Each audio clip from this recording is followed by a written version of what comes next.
Grieving parents testified on Capitol Hill today to warn about the dangers of social media for kids. Members of Congress heard their stories as they look into how to better protect children online. We do want to warn you, some of what you're about to hear could be disturbing.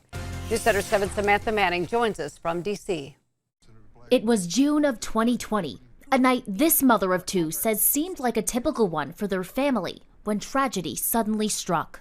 The next morning, I woke to the complete shock and horror that Carson had hung himself in our garage while we slept. Carson was just 16. His parents later discovered he had been cyberbullied on Snapchat. They say his abusers used apps that let them hide their identities. After his death, we discovered that Carson had received nearly 100 negative, harassing, sexually explicit, and humiliating messages. Bride helped advocate for a law named after her son in their home state of Oregon. It requires school districts to notify parents about cyberbullying. She also files a class action lawsuit against several social media platforms. Now she's on Capitol Hill, along with other grieving parents, to urge members of Congress to take federal action to help fix this problem. We have to do something, and the sooner the better.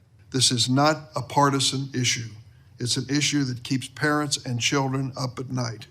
Lawmakers pointed out there is no regulatory agency with the power to hold social media platforms accountable if they aren't protecting kids enough. There are proposals in Congress now that would change that. And there is bipartisan support, something Bride says needs to move fast. It should not take grieving parents filing lawsuits to hold this industry accountable for their dangerous and addictive product designs. And the grieving mom we heard from, Kristin Bride, pointed out that her family thought they did everything right. They didn't give their son Carson a cell phone until he was in 8th grade, and he didn't have one with apps until he reached high school. But they say even after talking to their kids about the dangers and taking these precautions, they want to warn parents it tragically wasn't enough to save their son. In Washington, Samantha Manning, News Center 7.